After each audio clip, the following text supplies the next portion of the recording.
Hello everyone, আশা করি সবাই ভালো আছেন। তো আজকের ভিডিওটা বানানোর উদ্দেশ্য হচ্ছে যারা আমাদের অনলাইন বেসিক স্পোকেন ইংলিশ কোর্সটা করতেছেন অলরেডি বা ইন ফিউচার যারা করবেন তাদের জন্য গাইডলাইনমূলক আজকের এই ভিডিওটি। তো এই ভিডিওটিতে আমি স্টেপ বাই স্টেপ কিছু জিনিস ডিসক্রাইব করব, আপনাদেরকে বুঝিয়ে দেওয়ার চেষ্টা করব যেগুলা হয়তো আপনারা যদি ইজিলি বুঝতে পারেন তাহলে আমাদের ক্লাসগুলো বুঝতে সুবিধা হবে, প্লাস আমাদের কোর্স থেকে আপনারা হোপফুলি বেনিফিটেড হবেন। তো এখানে আমরা কয়েকটা স্টেপে আমরা কিছু জিনিস বর্ণনা করতেছি। ফার্স্ট স্টেপ হচ্ছে আমাদের সাবজেক্টস। আমরা যেটা ফার্স্ট ক্লাসেই বুঝিয়ে দিই স্টুডেন্টদেরকে। তো সাবজেক্টস এখানে হচ্ছে I, we, you, he, she, they, it, ঠিক আছে। তো এই সাবজেক্টগুলো হচ্ছে আমরা যখন আমরা স্ট্রাকচার শিখব, তো স্ট্রাকচার শেখার হয়তো আমরা কোনো দিন হয়তো আমরা আই দিয়ে স্ট্রাকচারটা বোঝাচ্ছি, কখনো উই দিয়ে বোঝাচ্ছি। তো আমাদের কাজ হবে যদি আমরা একটা স্ট্রাকচার শিখে ফেলি তাহলে সেই স্ট্রাকচার যদি আই দিয়ে শিখি তাহলে we, you, he, she, they, ইট সবগুলো দিয়ে আমরা প্র্যাকটিস করতে হবে। এটা হচ্ছে আমাদের ফার্স্ট স্টেপ। তার মানে এই না যে আমাদের আজকের ক্লাসে আই দিয়ে বোঝানো হয়েছে, বাদ বাকিগুলো আমাদেরকে পড়তে হবে না, না, ওইগুলো দিয়েও প্র্যাকটিস করতে হবে, ঠিক আছে। আচ্ছা, স্টেপ টু হচ্ছে আমরা লার্নিং টকের পক্ষ থেকে একটা কোর্স শুরু হওয়ার প্রথমেই আমরা একটা পিডিএফ ফাইল দিয়ে থাকি, যেখানে হচ্ছে আমাদের ভার্ব, ঠিক আছে, ভার্বের একটা লিস্ট থাকে। তো 5টা সারি আছে এখানে, V1 থেকে শুরু করে V5 পর্যন্ত। তো লার্নিং টকের ভোকাবুলার যে পিডিএফ ফাইলটি ওইটা ভালো করে বুঝতে হবে, বুঝে বুঝে পড়তে হবে, এবং মুখস্থ করতে পারলে আরও ভালো, ঠিক আছে। অবভিয়াসলি আমাদের ভোকাবুলারি স্ট্রং করতে হলে আমরা বুঝে বুঝে এগুলো মুখস্থ করতে হবে। সো V1 হচ্ছে আমাদের ভার্ব বা বেস ফর্ম, ঠিক আছে। যেমন যদি আমি যাওয়া, গো, ঠিক আছে। তো এইটার হচ্ছে আমরা গো, ওয়েন্ট, গন, ঠিক আছে, দেন গোজ, দেন গোয়িং। এই হচ্ছে 5টা সারি V1 থেকে V5 পর্যন্ত। তো এই 5টা সারি আমাদেরকে জানতে হবে। আমি যদি গোটা শিখে ফেলি, গো অর্থ যাওয়া, তাহলে আমার পাস্টটাও শেখা উচিত, পাস্ট পার্টিসিপলটাও শেখা উচিত। V3 যেটা, V4 যেটা আমরা এস বা ইএস ভার্বের সাথে লাগতেছে, যেমন গোজ, ঠিক আছে। V5টা হচ্ছে ভার্বের সাথে আইএনজি, ঠিক আছে, যেমন গোয়িং। তো সেকেন্ড স্টেপে আমরা এই পিডিএফ ফাইলটা ভালো করে দেখব। আমাদের যতটুকু প্রতিদিন আমরা একটু একটু করে ভোকাবুলারি শিখবো, ভোকাবুলারি এনরিচ করব। সাথে সাথে হচ্ছে আমরা 5টা সারি দেখব, কারণ আমাদের কোর্সে আমরা যে স্ট্রাকচারগুলো প্র্যাকটিস করব আমরা সবগুলা সারি আমরা পাবো V1 থেকে শুরু করে V5 পর্যন্ত, ঠিক আছে। আচ্ছা, স্টেপ 3 হচ্ছে ভার্ব, ঠিক আছে, যে শব্দ দ্বারা কাজ করা বোঝায়। যেমন আমি আগেও বলছি গো, ডু, প্লে, কাম, এইগুলা হচ্ছে আমাদের ভার্ব। এগুলা দিয়ে আমরা কাজ বা ক্রিয়া বুঝাই। তো এইগুলা হচ্ছে আমাদের বুঝে বুঝে আমরা বুঝতে হবে যে এটা আসলে ভার্ব নাকি ভার্ব না, ঠিক আছে। এখানে আমরা নন ভার্ব বলতেছি যেগুলো দিয়ে কাজ করা বোঝায় না। তো যেমন স্টুডেন্ট আছে, টিচার আছে, এফিশিয়েন্ট আছে, বিউটিফুল, নাইস, এগুলো দিছি আমরা। তো এগুলো আমাদের ক্লাসে আমরা আরও ইন ডিটেইল কী করি, তো আমাদেরকে প্রথমে আইডেন্টিফাই করতে হবে যে এটা ভার্ব নাকি ভার্ব না, এইটা আমাদেরকে চিনতে হবে, ঠিক আছে। গেল স্টেপ 3। আমরা আসলাম এখন স্টেপ 4-এ। স্টেপ 4-এ আমরা স্ট্রাকচারগুলো ভালো করে বুঝার পরে প্র্যাকটিস করা, ঠিক আছে। স্ট্রাকচার না বুঝে কিন্তু প্র্যাকটিস শুরু করা যাবে না, আগে স্ট্রাকচার বুঝতে হবে। টিচার স্ট্রাকচারগুলা প্রথমে বুঝান, এক্সপ্লেন করেন, দেন প্র্যাকটিসের জন্য সবাইকে ইনভাইট করেন, ঠিক আছে, কীভাবে প্র্যাকটিস করতে হয়। তো কনফিউশন থাকলে টিচারকে বারবার জিজ্ঞেস করতে হবে, এবং জিজ্ঞেস করে কনফিউশনটা দূর করতে হবে। কনফিউশন নিয়ে প্র্যাকটিস করা যাবে না, করলে আপনি হয়তো ভুল প্র্যাকটিস করবেন। আর বেশি বেশি ভুল প্র্যাকটিস করে আমাদের কোনো লাভ হবে না, উল্টা আমাদের লস হবে, ঠিক আছে। স্টেপ 5, প্রথমে একটা ভার্ব অথবা নন ভার্ব নিয়ে আমরা স্ট্রাকচার প্র্যাকটিস করতে হবে, ঠিক আছে।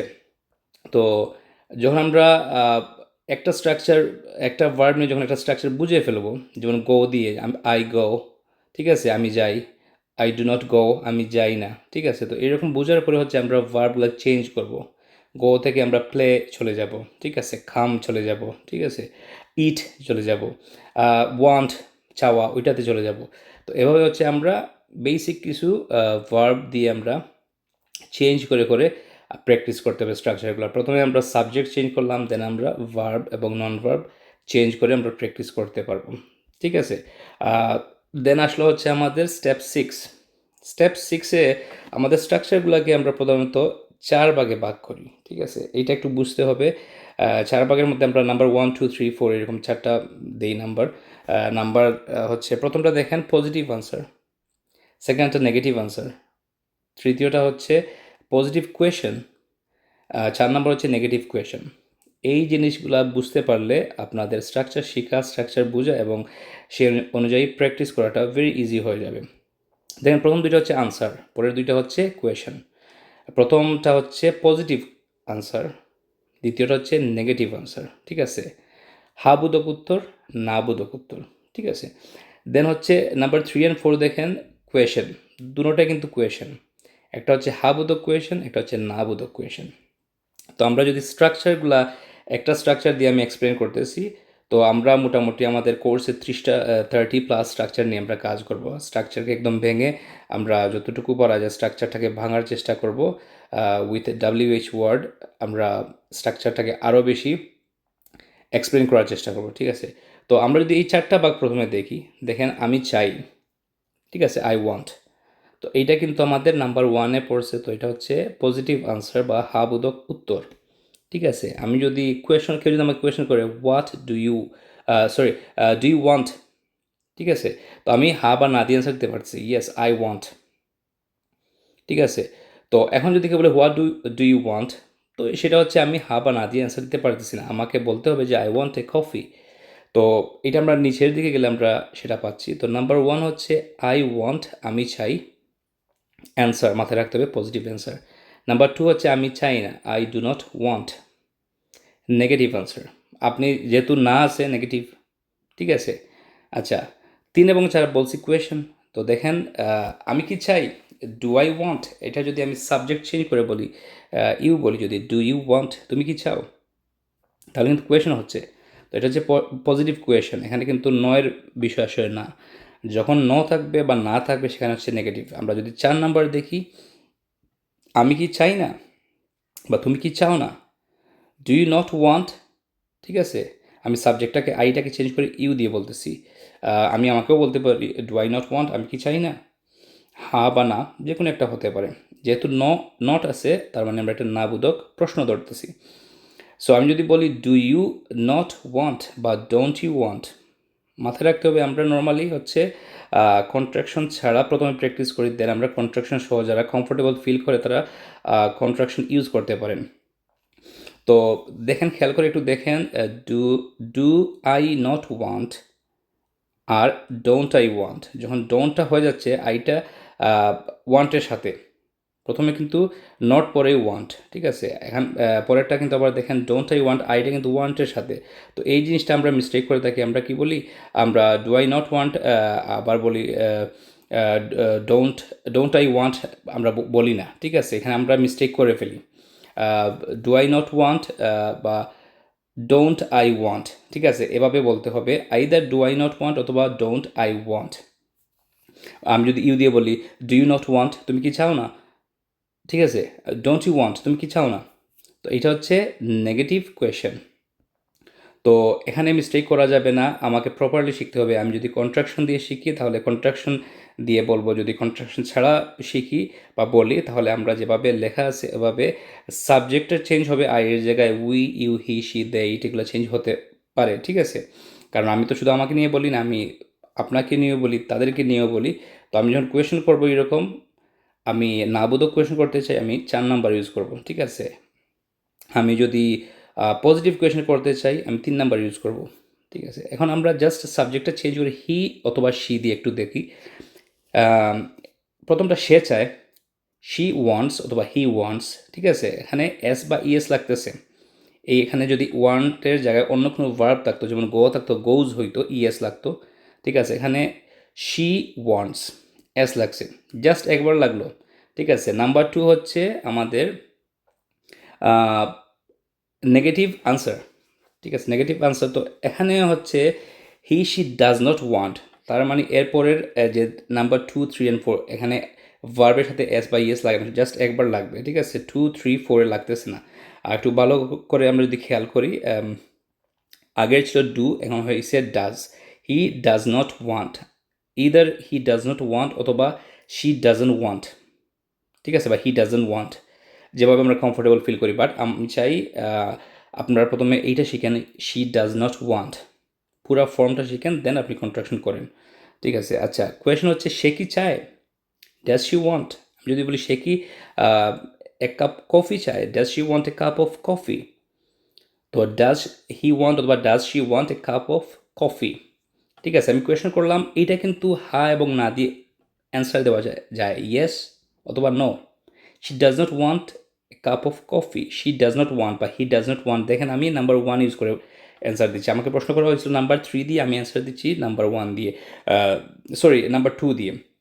1 দিয়েও দিতে পারি আমি, she wants a cup of coffee, ঠিক আছে? আর যদি আমি নেগেটিভ দিতে চাই তাহলে হবে she does not want a cup of coffee, সে চায় না, না যেখানে আছে নেগেটিভ, ঠিক আছে? Number 4, does he not want, সে কি চায় না বা ডাজন্ট হি ওয়ান্ট, তো এইটা হচ্ছে নাম্বার 4, হচ্ছে আমরা নেগেটিভ কোয়েশন। তো এই হচ্ছে চেঞ্জেসগুলো আমাদের মাথায় রাখতে হবে যদি হি শি দিয়ে আমরা প্র্যাকটিস করি। এখন ভার্ব পরে ভার্ব আসবে, আমাদের স্ট্রাকচারটা আমরা এই স্ট্রাকচার নিয়ে আমরা আজকে বোঝানোর চেষ্টা করতেছি। সাবজেক্টস প্লাস হচ্ছে V1, এখানে subjects I, we, you, he, she, they, it, এগুলো দিয়ে আমরা চেঞ্জ করে করে প্র্যাকটিস করতে পারি। দেন V1টা আমরা যদি ফাইলটা দেখি তাহলে আমরা বুঝতে পারবো প্রথম যে সারিটা ওইটাকে আমরা V1 বলতেছি। এখানে ওয়ান্ট আসতে পারে, গো আসতে পারে, খাম আসতে পারে, ঠিক আছে? দেন আসলো হচ্ছে স্টেপ 7। স্টেপ 7-এ আমরা WH ওয়ার্ডস, জিনিসটা বুঝতে হবে। WH ওয়ার্ডস হচ্ছে হোয়াট, ওয়েন, ওয়ের, ওয়াই, হাউ, যেগুলার শুরুতে WH থাকে, ঠিক আছে? বেসিকলি এগুলার শুরুতে WH থাকে, এক্সেপশন আছে। তো এখন হচ্ছে WH ওয়ার্ডস দিয়ে আমরা এখানে কিছু কোয়েশন গঠন করব, সেগুলাকে আমরা WH কোয়েশন বলবো। এখানে লেখা আছে WH ওয়ার্ডস, আমি কালার দিয়ে বোঝানোর চেষ্টা করতেছি। WH ওয়ার্ডস মেইনলি নাম্বার 3 এবং নাম্বার 4-এর সাথে যুক্ত হয়ে WH কোয়েশন গঠন করে। আমরা যদি একটা এক্সাম্পল দেখি নাম্বার 3 এবং 4-এর সাথে, সে কি চায়, ডাজ হি ওয়ান্ট, সে কি চায়। এখানে হচ্ছে আমাদের যে ইন্টোনেশনটা, এটার মধ্যে একটা কি রাখতে হবে, does he want, does she want, সে কি চায়। তো এইরকম মানে আমাকে শোনার একটা অভিব্যক্তি আমার মধ্যে থাকতে হবে, যে আমি কাউকে কোয়েশন করছি, সেটার রেসপন্স আমরা এখনও স্টিল না আমরা এক্সপেক্ট করতেছি, শোনার জন্য আমরা আগ্রহ দেখাচ্ছি, ঠিক আছে? সে কি চায়, ইয়েস এবং ন দিয়ে হয়ে যায়। যখন আমরা WH ওয়ার্ড লাগাবো, যেমন হোয়াট ডাজ হি ওয়ান্ট, সে কি চায়, ঠিক আছে? এখানে আমি নিচে দিয়ে দিচ্ছি হচ্ছে কয় রসইকার এবং কয় দীর্ঘইকারের পার্থক্যটা কি। তো যখন আমরা WH ওয়ার্ডটা লাগাবো হচ্ছে নাম্বার 3 সাথে যুক্ত করব, তো সেখানে হচ্ছে আমরা হা এবং না দিয়ে অ্যান্সার দিতে পারবো না, ইয়েস এবং নো দিয়ে অ্যান্সার দিতে পারবো না। আমরা দিতে পারবো অনলি নাম্বার 3 অ্যান্ড 4-এর অ্যান্সার দিতে পারবো আমরা ইয়েস এবং নো দিয়ে, যেমন does he want, yes, no, ঠিক আছে? Doesn't he want, yes, no. এখন যদি বলি হোয়াট ডাজ হি ওয়ান্ট, সে কী চায়, তাহলে আমাকে বলতে হবে স্পেসিফিক করে, মেবি সে he wants a cup of coffee, সে এক কাপ কফি চায়।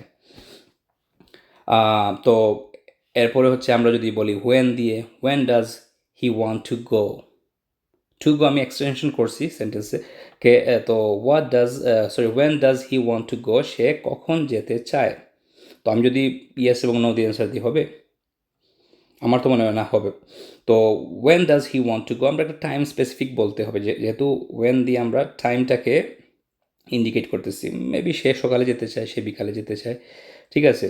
তো এখন আমরা বুঝতে পারলাম যে WH ওয়ার্ড নর্মালি হচ্ছে আমরা নাম্বার 3 এবং 4-এর সাথে যুক্ত হয়ে WH কোয়েশন গঠন করে।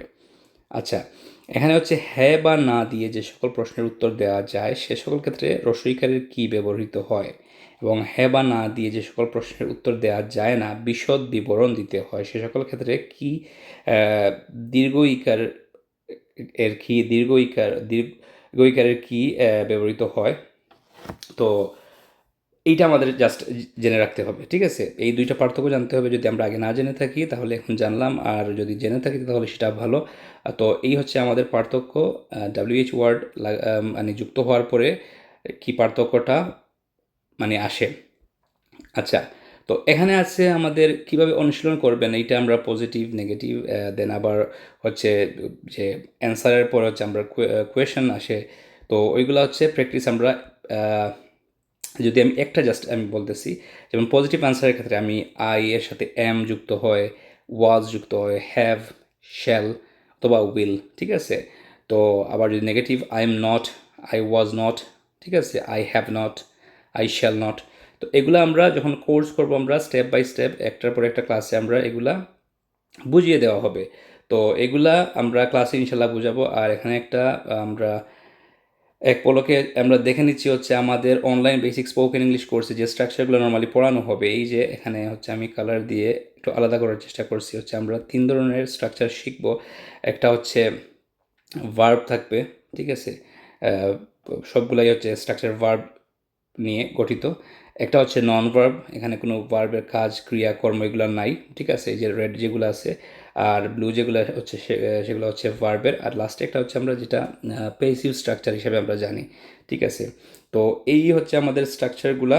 আর এই মোটামুটি আমি যে গাইডলাইনটা দেওয়ার চেষ্টা করেছি, যদি গাইডলাইনটা ফলো করেন আপনারা তাহলে ইনশাল্লাহ ফুল কোর্সে আমরা মোটামুটি 30 ক্লাসেস প্রোভাইড করি। তো 30 ক্লাসেস যদি আপনারা করেন, সিরিয়াসলি অ্যাটেন্টিভ থাকেন, ঠিক আছে, সিরিয়াসলি পড়াশোনা করেন, ইনশাল্লাহ আপনারা বেনিফিটেড হবেন, ভালো ফলাফল পাবেন। এবং আমাদের স্পিকার্স ক্লাবে যদি প্র্যাকটিস করেন তাহলে ইনশাল্লাহ আমরা 2 থেকে 2.5 মাসের ভিতরে আমরা আমাদের কোর্সটা কমপ্লিট করি।